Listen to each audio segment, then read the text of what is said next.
Ekosistemnya besar, Oke. tapi produk yang dilegalkan yang buat diversifikasikan ke publik itu nggak banyak. Makanya konsultan syariah tuh sedikit.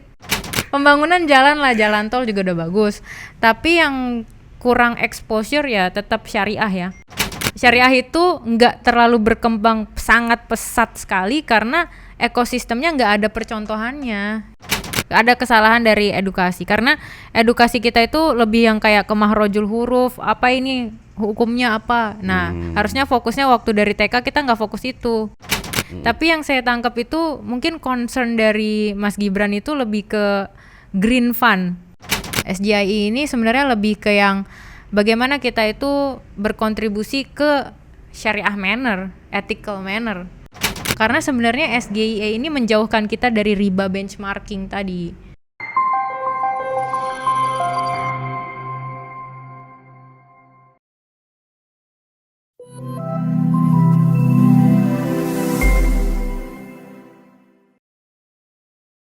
Halo, assalamualaikum. Apa kabar sahabat Ipol? Senang saya Timur Arif kembali hadir menemani Anda dalam acara podcast Bincang Sipol.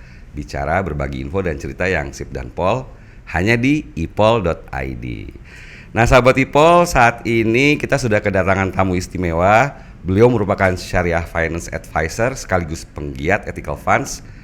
Ia adalah Mbak Salsabila Tera Vinieli, Bachelor of Science, Master of Science, Sarjana Hukum, Magister Hukum. Apa kabar Mbak Salsa? Alhamdulillah Baik ya. Itu kok gelar panjang banget, kereta api atau gelar tuh? Ya gimana ya?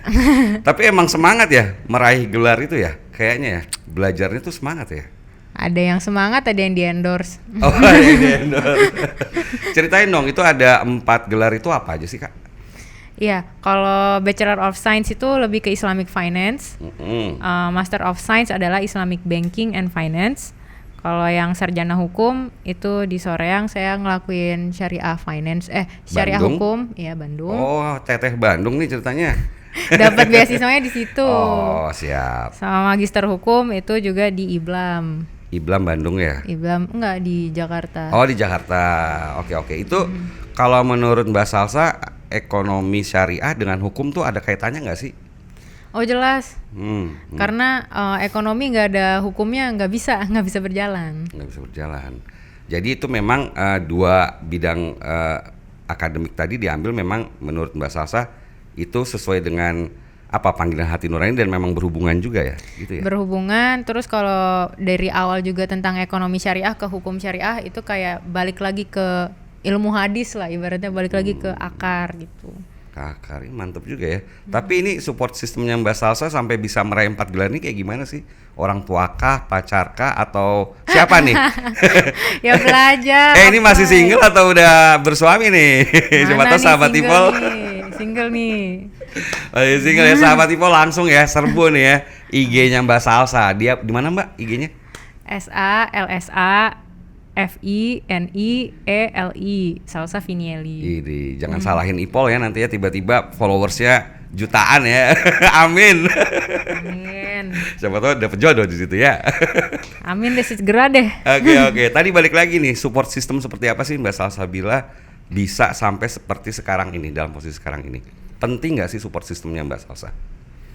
Ya penting, tapi support system itu harus dari diri sendiri dulu. Emang menyukai ilmu itu nomor 1. Tapi kebetulan syariah ini kan kayak kita punya brain culture-nya kita tuh ke syariah gitu. Okay. Lebih ke ethical things lah, ibaratnya sesuai norma, tapi normanya tuh syariah. Jadi artinya walaupun orang tua, temen atau apa memotivasi kita, kalau nggak diri sendiri dulu yang dimotivasi itu nggak bakalan jalan tuh barang ya. Nggak mungkin, jadi kita harus tahu apa yang kita suka. Wih mantep nih, ini harus disebarin ke generasi muda saat ini gitu ya Mbak Salsa ya. Iya, suka terus semangat untuk meraih itu. Kalau nggak semangat nggak jadi dong. Nggak jadi, oke. Emang sekarang aktivitasnya lagi ngapain aja nih? Ya tetap jadi finance advisor, kadang-kadang nyari-nyari juga tuh kerjaannya. Kadang-kadang kita yang nyari juga, oh ini perlu bantuan apa, produk finansial apa yang cocok buat company ini gitu. Kadang-kadang company itu punya uang, tapi dia nggak tahu gimana caranya untuk ngatur cash flow. Nah, baiknya tuh pakai fitur perbankan apa. Nah, itu tugasnya Syariah Finance Advisor. Ada barang konvensional juga bisa, barang syariah juga bisa. Karena barang syariah itu udah segmen terkhusus. Konvensional tuh umum. Jadi kalau umum aja nggak bisa, gimana khusus gitu. Oke, jadi Syariah Financial Advisor. Jadi alih-alih kita kerja jadi karyawan atau jadi apa ya, kacung, ini jadi Mbak Salsa nih kayak menciptakan bidang usaha sendiri gitu kali ya? Iya, kan penengah. Mau kredit mobil nih, kalau budgetnya segini, kira-kira cocoknya pakai produk fitur apa, Sa? Ya, daripada dia nanya orang bank, ya kalau nanya orang bank dia akan bilang produk saya bagus loh ini. Tapi kalau ada penengahnya, dia tahu, oh cocoknya ternyata yang ini ya. Terutama company besar kayak mau jual solar panel atau dia mau jual barang-barang besar. Nah, itu kitanya harus berpikir 2 kali produk mana nih yang cocok. Kalau kita sendiri kan kalau personal financing, mau beli mobil cocoknya pakai produk fitur misalkan murabahah yang kayak ambil kredit biasa, berapa tuh ribanya gitu. Oke, jadi Mbak Salsa tuh kayak ngasih point of view untuk masyarakat gitu ya. Jadi kayak objektif penilaiannya gitu ya. Iya. Oke, dan itu banyak tuh masyarakat yang menggunakan jasa seperti Mbak Salsa itu. Banyak, ternyata yang perlu itu biasanya yang kayak udah company yang kayak mau beli besi, perlu besi nih 1.500 ton apa gitu. Kira-kira cocoknya fitur perbankan apa? Nah, ternyata ada yang cocok, ya aku kasih advice dikit-dikit, pelan-pelan. Aduh, Mbak Salsa menarik banget nih, karena kan Mbak Salsa ternyata konsentrasinya itu di Syariah Financial. Dan ini juga tadi saya perkenalkan kan sebagai ethical funds ya. Bisa diceritain nggak sih Mbak Salsa tuh sebetulnya ethical funds itu seperti apa? Terus kedepannya itu prospeknya seperti apa nih? Sebenarnya ethical fund itu yang kalau kita kenal di kayak di Britain atau di UK itu lebih ke partnership. Kalau orang syariah tuh kalau ustazah bilangnya syirkah. Principle of syirkah. Oh, jadi bekerja sama gitu ya? Iya, bekerja sama. Misalnya nih, ada kita mau bikin terminal di Singapura. Ternyata nyata ya. Mereka itu bikin sesuai dengan partnership. Jadi dia pilih 10 orang, dia patungan 10%. Jadi nggak ada yang menggunakan riba. Akadnya gitu jadi kayak kerjasama gitu ya? Kerjasama, iya. Kan yang biasanya kayak di lelang gitu ya, ini siapa yang nilainya paling bagus itu yang diambil. Kalau ini akadnya kerjasama gitu ya? Iya, kerjasama. Itu yang membedakan gitu ya? Iya, simpelnya kayak patungan lah. Patungan. Kalau bahasa ringannya tuh patungan. Kalau dia mau nyumbang 10% dari 100%, berarti kemungkinannya dia rugi 10%, dia untung 10%. Nah, berarti untuk mencapai 100%, siapa nih yang berani ngambil 40%-nya segala macamnya? Anggaplah semuanya rata 10%. Berarti mereka harus solid kan? Membangun community dan entitas yang kayak pokoknya kalau satu runtuh semua runtuh. Jadi merekanya harus siap modal. Jadi kita mempromot kinship dalam bahasa Inggris, brotherhood gitu-gitu. Jadi bukan cuman tentang melepas riba benchmarking, bukan melepas risk and return profile baru, tapi emang ya kita merangkul lah sebenarnya dengan patungan tersebut. Nah, itu sepertinya yang memang nggak ada di perekonomian konvensional saat ini ya, nggak ada, nggak mungkin. Karena kayaknya persaingan, kemudian saya ingin nanam segini, ya udah lo untung nggak untung, lo harus kasih ke gua gitu bunganya gitu. Kalau di dalam seperti yang tadi Mbak Salsa jelaskan kan nggak seperti itu ya, saling membantu, saling menyokong, saling mendukung. Jadi ya high risk high return gitu ya. Iya benar. Jadi ya gimana tuh Mbak Salsa, itu fenomena yang seharusnya seperti itu ya, kalau ingin kita maju ya sebagai bangsa ya. Iya, tapi biasanya sebenarnya Indonesia udah tuh kayak waktu Bu Sri Mulyani tuh bilang, oke, kita setiap bikin manufacturing atau apa jalan tol aja itu pakai sukuk. Ya, sukuk. Fitur sukuk itu tapi returnnya nggak bagus per tahun. Jadi makanya nggak banyak orang yang tertarik di situ. Cuman kalau misalkan orang yang nginvestasiin banyak, pasti dia bakal naikin rasio itu secara nggak langsung ya. Karena apa? Karena yang patungan lagi banyak. Dia merasa disokong, dan merasa didukung dan bisa maju. Oke. 8% dari 1.000 akan berbeda 8% dari 100. Oke. Iya kan? Iya betul sih. Iya dong. Iya. Kalau 100 orang yang dari 8% itu dikit, tapi 1.000 orang cuman ngambil 8% dari 1.000 orang bakal lebih besar daripada 100 orang gitu. Jadi mempromot solidaritasnya itu ya sama-sama bergotong royong, sama-sama mau patungan ibaratnya gitulah. Kecil ya, statement kecilnya lah gitu. Mbak Salsa melihat kondisi perekonomian Indonesia sendiri sudah ke arah seperti itu nggak sekarang? Atau masih jauh kayaknya? Kalau dari ekonominya total udah maju jujur aja. Karena dulu impiannya kan punyanya LRT, MRT, nah udah ada tuh, ya kan? Udah ada. Makanya simpelnya gini, kalau orang nanya Indonesia gimana sekarang? Indonesia udah ada LRT lah gitu. Setidaknya pembangunan jalan tol juga udah bagus. Tapi yang kurang exposure ya tetap syariah ya. Nah itu maksud saya, syariahnya sendiri di Indonesia sudah mulai berjalan pada on the track atau masih jauh nih dari negara-negara Timur Tengah atau Malaysia gitu misalkan? Ekosistem syariahnya, ekonomi syariahnya di kita. Ekosistemnya besar, tapi produk yang dilegalkan yang buat diversifikasikan ke publik itu nggak banyak. Makanya konsultan syariah tuh sedikit karena nggak ngerti barangnya gitu. Oke sahabat Ipol, tadi Mbak Salsa kan udah cerita nih aktivitas beliau seperti apa, dan ternyata nih potensi ekonomi syariah kalau digarap secara bagus sih bakalan cetar juga ya Mbak Salsa ya. Tapi by the way kan Mbak Salsa kalau melihat negara kita nih yang which is negara muslim dengan penduduk muslim terbesar di dunia ya kan, 87%-nya kita punya penduduk Islam. Tapi kok ya kesadaran masyarakat untuk apa ya istilahnya ya memakai produk-produk halal, kemudian ya nggak usah jauh-jauh deh, kita kalau ke perbankan aja kan masih banyak ke konvensional. Nah artinya mindset seperti apa sih Mbak yang harus sebagai penggiat ethical funds nih yang harus dikebut nih atau harus dipush kepada masyarakat agar mereka itu sadar nih bisa berpaling ke segala sesuatu atau seluk-beluk tentang ekonomi syariah? Memang PR kita tuh terbesar ini karena pendidikan kita tuh kurang tentang menyentuh tentang etik, tentang ethical norms gitu. Kalau di Jepang itu sekolah tata krama itu ada. Iya. Emang ada kalau di Indonesia sekolah tentang ethical funds? Kan nggak ada. Nggak ada sih. Ya Robert Powell itu aja tuh ya, yang cuma pramuka. Iya. Bukan itu ya. Iya, tapi bagus itu, maksudnya pramuka dia solidaritasnya kuat karena dia harus percaya satu sama lain tuh.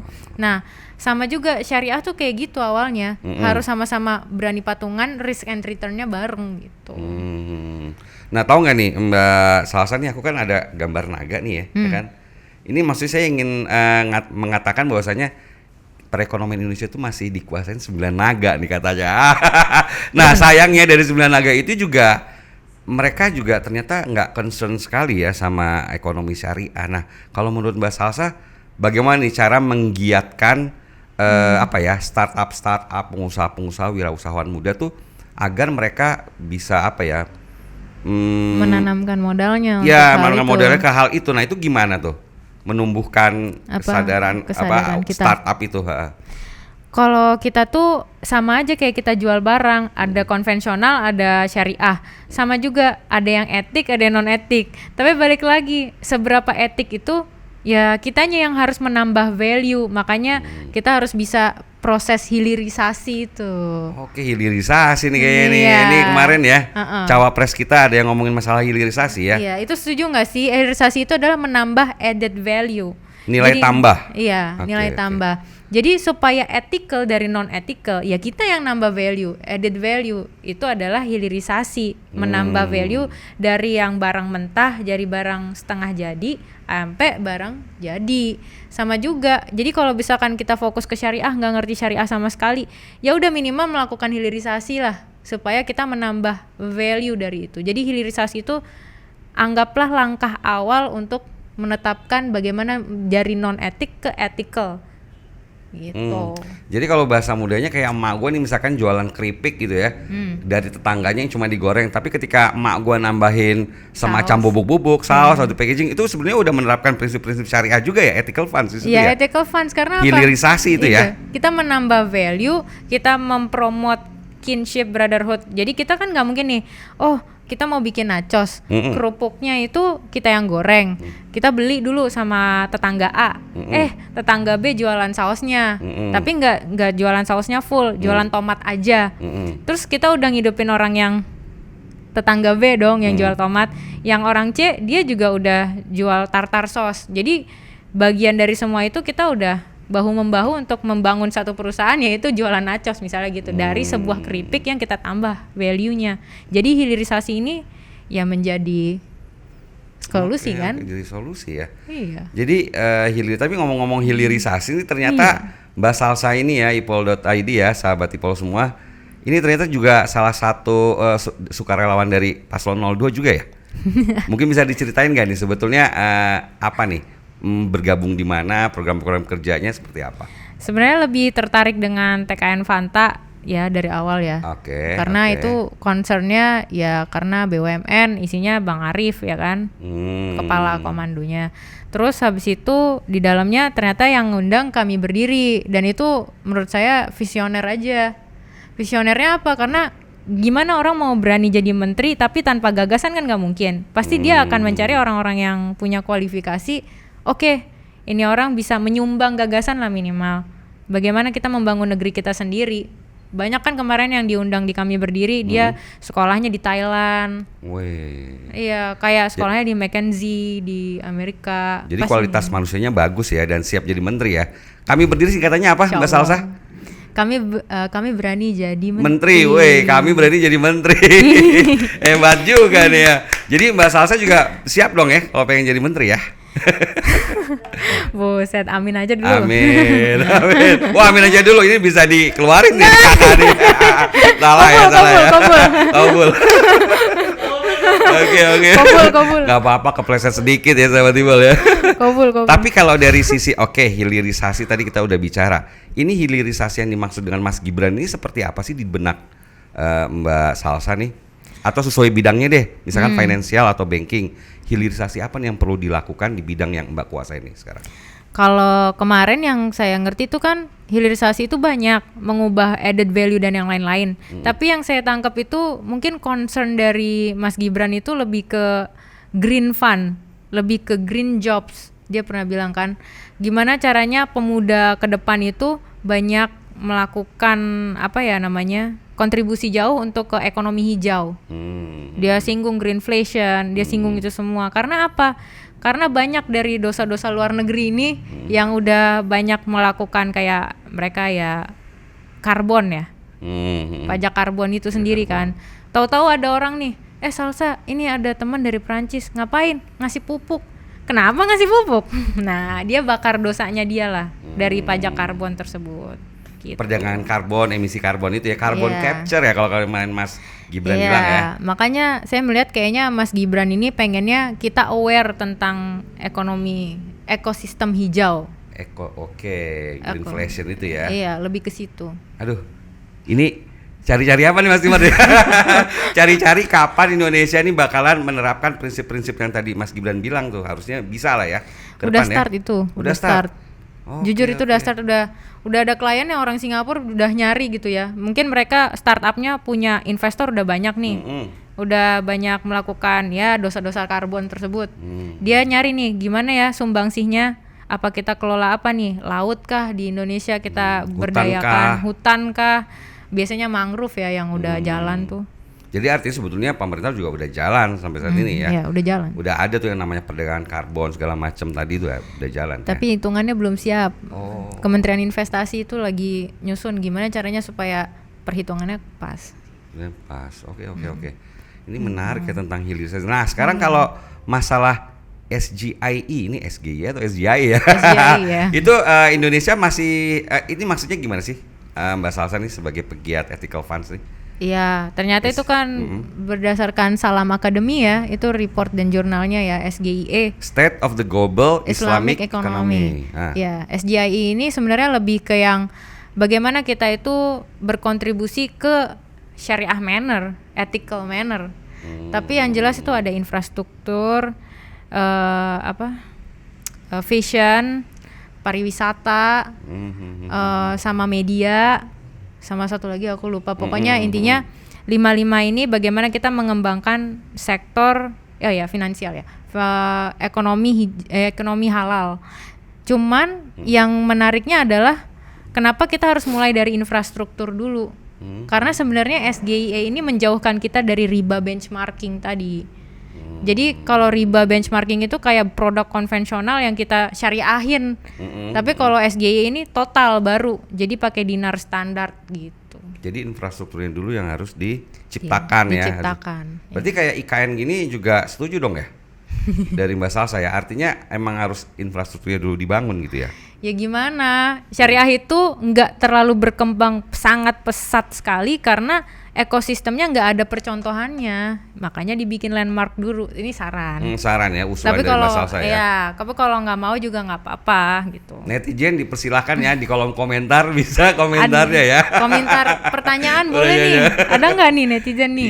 Iya. Tapi kan kita bagaimana beradu gagasan, beradu argumentasi biar semakin cerdas kan. Sebenarnya masyarakat kan dikasih pilihan-pilihan dan usulan tadi Mbak Salsa ya. Ada betulnya juga ya, kenapa kita nggak bangun dulu sehingga bisa jadi tadi pilot project gitu ya. Iya, pilot project betul. Bisa menarik ke investor lain masuk ke situ gitu ya. Iya, kita mau ngundang Dubai, kita mau bikin relasi kita bagus, tapi polisi kita nggak bagus, nggak menguntungkan dia, kan orang juga nggak tertarik invest. Jadi Gitu. kalau nggak ada contohnya juga sama aja bohong gitu ya. Ya minimal harus ada contoh lah ya. Contoh dulu gitu. Oke sahabat Ipol, tadi Mbak Salsa kayaknya udah ngomongin banyak ya terkait hilirisasi, ekonomi syariah, pokoknya yang berat-berat nih. Sekarang giliran yang ringan-ringan lah ya Mbak Salsa ya. Aja dulu. Biar kita terhibur sedikit ya, biar nggak itu loh gelarnya banyak banget gitu ya. Jadi jangan kita kayak kuliah ekonomi nanti ya. Iya makanya. Oke nih, sekarang mungkin sebelum ke pertanyaan-pertanyaan gimmick ala Ipol nih, Mbak Salsa, kalau Mbak Salsa punya impian atau bermimpi tuh pengennya mimpi Mbak Salsa tentang Indonesia ke depan seperti apa sih gambarannya? Ya mimpinya dari SGIE. SGIE ya, SGIE nanti sama netizen dimarahin loh. Oke siap. SGIE, SGIE, The State of Global Islamic Economy. Bagaimana Indonesia meningkat itu tadi ya peringkatnya ya? Naik ya, SGIE itu ya. Ya biar landmarknya nggak Bali terus. Oke, nggak balik terus ya. Ya terus Kalimantan juga kita say hi sama Brunei, say hi sama Malaysia. Gitu. Tetangga terdekat kita satu daratan ya. Itu justru malah yang harus bisa kita garap gitu ya. Iya mereka Syariah Principles. Oke. Kalau kedepannya cita-cita apa nih? Ya belum jadi menteri lah, jadi staf sus lah. Jadi staf sus. Tolong ya Pak Erik atau siapa nanti siapa tahu 02 jadi presiden ya kan, dicatat nih ya. Mbak Salsa Bila Tera Vinieli loh. Gelarnya banyak Pak Ito. Oke, terakhir mungkin tips untuk generasi muda bagaimana mereka bisa memulai mindset halal atau memulai entrepreneurship secara syariah. Nah, apa nih tips-tipsnya nih? Ya, kita sebenarnya harus ada jenjang ya di sini. Kalau misalkan yang dari pramuka tadi tuh udah bagus tuh, promote solidaritas. Jadi sama-sama mau rugi bareng, sama-sama mau return bareng, itu satu. Terus kalau nggak pramuka, ada lagi tuh yang biasanya ningkatin itu rohani ya, kerohanian. Karena kerohanian ini melatih ngetes kejujuran. Dulu tuh ada kantin kejujuran yang biasanya ngepromot itu ya kalau nggak anak rohani ya siapa lagi, rohani Islam, rohani Kristen, rohani Katolik. Kalau anak gunung biasanya nyomot-nyomot aja tuh. Iya. nggak menaruh duit tuh. Nah makanya itu bisa tes ombak tuh dari situ. Tes ombak dari situ ya, oke. Dan ini sih pentingnya juga mental health ya. Kayaknya anak-anak zaman sekarang ya menjaga mental health itu gimana tuh caranya kalau harus gabung ya ke situ ya. Ya harus kita ya hidup berdampingan. Kita juga harus patuh sama generasi X, generasi Y. Ya harus ingat kalau jasa-jasanya mereka juga ya kita sampai di titik ini juga gitu. Oke, sahabat Ipol itu tips-tipsnya tolong dicatat dari Mbak Salsa ya. Siapa tahu kita bisa jadi inspirasi kita nih ke depan ya. Mbak Salsa udah siap belum nih, ada pertanyaan-pertanyaan sepele sih yang receh. Tolong dijawab santai ya. Oke, siap. Oke. Mbak Salsa sukanya shopping atau nongkrong sih? Dua-duanya enak. Dua-duanya enak. Kalau boleh milih yang mana yang paling disukain? Ya sebenarnya sih shopping ya guys. Shopping ya. Shopping lebih kenapa tuh? Shopping itu ya kebutuhan terpenuhi. Releasing stress juga kayaknya ya kalau cewek ya. releasing stres. Oke, tapi nongkrong penting juga dong ya, membangun jaringan lewat nongkrong ya nggak? Ya nongkrong itu udah sehari-hari kayaknya. Oh tahu saya, nongkrong sambil shopping kayaknya ya. Lebih seru ya. Ya susah sih itu ya. Susah ya. Susah. Ini ngomongin nongkrong, shopping kan katanya tadi Mbak Salsa juga pernah ke Dubai. Apa tuh? Terkait kerjaan ya kan? Di Malaysia juga sempat di sana lama kerja juga. Kalau boleh milih nih tinggal enakan di mana? Malaysia atau di Dubai?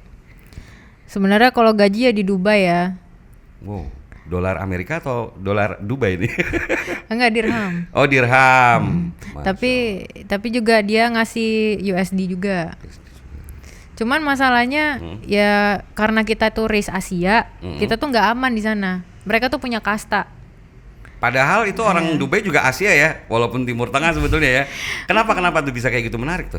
Karena emang kalau di Arab itu mereka mikirnya, oh I'm Emirati, jadi mereka emang yang paling kayak kelas, kastanya tertinggi. Wah, gitu. itu nggak menerapkan prinsip-prinsip syariah kayaknya ya Mbak ya.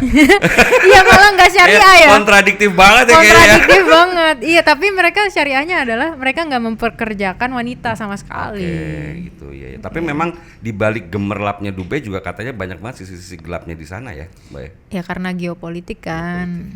Boleh diceritain yang ini geopolitik nih. Aduh, ini kayaknya nanti tema selanjutnya aja Iya, ya. tema selanjutnya. Oke, nanti kita undang lagi ya sahabat Tipol ya. Oke, ini sekarang tentang visi ke depan nih, Wis. Kalau boleh milih, pengen jadi Sri Mulyani atau Bu Retno Marsudi? Asik. Susah banget nih. Susahnya karena berat atau karena excited dua-duanya? Dua-duanya excited. Oke, dua-duanya excited. Kalau di politik nih kan karena kita teman-teman kita banyak politik nih, pasti pilihnya Bu Retno. Oke. Ya kan? Karena Iya kita ngomonginnya kebijakan tentang internasional, hubungan internasional. internasional. Iya. Mantep juga sih ya. Jadi gini, kita mengamalkan ilmu ekonomi dengan perjanjian, ya kan? Hubungan internasional. Tadi, Ya. kerjasama itu. Iya, itu kan penting ya. Nah, satu lagi kalau ekonomi, wah ini lagi nih ngubah struktur ya. Atau enggak mengamalkan struktur ekonomi yang baru gitu, replika yang baru. Sama-sama berat tapi excited gitu. Itu tim kerjanya senyum-senyum tuh di sana tuh kayaknya. Senang tuh kayaknya kalau jadi menteri luar negeri nanti ya. Siap. Asik, siap. Oke, gas. Kabul. Amin. Oke, pertanyaan selanjutnya. Coba terangkan dengan 3 kata asosiasi Mbak Salsa atas warna biru. Singkat aja. Yang terlintas sekilas apa? Biru. Biru itu langit yang luas. Langit yang luas. Iya. Gua pikir tadi itu warna kebanggaan paslon 02 gitu udah. Tapi oke, bagus ya. Langit yang luas ya. Iya, jadi maksudnya kayak anak senja nih ya kayaknya jawabannya ya. Iya, aku senja banget emang. Oh gitu, kita kulik lagi berarti nanti ya setelah ini ya. Oke nih, tapi Mbak Salsa ini udah habis. Kayaknya ini di belakang ada beberapa nih ya teman-teman netizen yang udah nggak sabar nanya ke Mbak Salsa nih. Kayaknya ada Mbak Jenia nih ya, mau nanya nih. Mbak Jenia, boleh deh nanya apa nih ke Mbak Salsa nih? Aja nih ya dari teman-teman ya. Oke deh. Halo Kak Salsa, halo Bang. Ini saya perwakilan dari lulusan salah satu kampus di Bandung, swasta. Tadi kan pembahasannya SGIE, takut salah sebut lagi nih. Tenang. Oke. Nah, lebih fokus ke etika manner dan syariah manner gitu Kak ya. Terus ekosistemnya ini nggak ada tadi dan harus dibikin landmarknya seperti apa, percontohannya itu seperti apa gitu loh Kak. Nah tadi di Jepang juga udah disebutin, udah ada Kak ya, udah berjalan. Nah di Indonesia nih misalnya di perguruan tinggi ataupun tingkat sekolah menengah atas kayaknya udah bisa tuh. Itu udah mulai dibikin nggak sih atau belum ada konsep sama sekali percontohannya misalnya bisnis berbasis syariah ataukah sistemnya dan lain-lain gitu. Duh, ini Itu kan bener-bener betul. gitu, Bang, ya. Ini pertanyaannya berbobot, ini kayak yang si paling host banget nih kayaknya bisa nyaingin gua nih ya. Sabar. Cukup segitu ya, nanti bisa menyaingi pekerjaan saya nih Mbak Jenia ya. Dijawab langsung Mbak Salsa.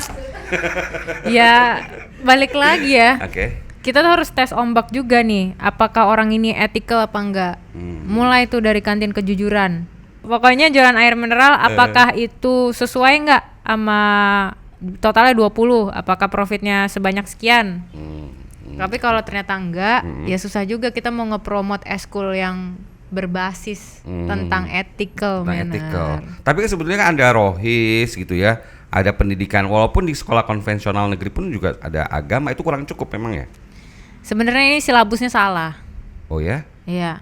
Ada kesalahan dari edukasi, karena edukasi kita itu lebih yang kayak ke mahrojul huruf, apa ini hukumnya apa. Nah, harusnya fokusnya waktu dari TK kita nggak fokus itu, berani berniaga. Wah iya betul ya, jangan yang selalu sederhana kayak gitu, langsung dipaksa dengan mindset yang besar gitu ya. Iya, paksa. Karena apa? Waktu kuliah juga dulu di sana juga kayak gitu. Dipaksa. Oke, ini ada modal segini, kira-kira kamu ngapain gitu. Sama juga. Silabusnya salah Pak Nadiem Makarim, tolong ya ini ya, masukan dari Mbak Salsabila ya. Ditukar, dipaksa Pak. Oh jadi selain Bu Retno pengen juga nih jadi Mendiknas. Kemendikbud Ristek. Kemendikbud Ristek ya. Aduh, berat. berat tapi oke lah. Berat. Tapi di IPOL ini semua nggak ada yang berat. Terima kasih udah datang Mbak Salsa. Iya. Mudah-mudahan nih sahabat IPOL bisa menginspirasi dan memberi wawasan kepada kita semua ya. Insya Allah. Salam buat timnya Mbak Salsa, buat keluarga. Mudah-mudahan apa yang selalu dicita-citakan oleh Mbak Salsa bisa tercapai, oke? Amin. Oke. Demikian sahabat IPOL bincang kita kali ini. Semoga menambah inspirasi buat kita. Jangan lupa untuk subscribe, like, share, dan komen YouTube si IPOL. Dan ingat pesan Bank IPOL, investasi materi memang penting, tapi investasi leher ke atas jauh lebih penting dan cerdas. Akhirnya saya Timur Arif dan Mbak Salsabila Terafinieri pamit undur diri. Salam sehat selalu dan wassalam. Wassalamualaikum warahmatullahi wabarakatuh.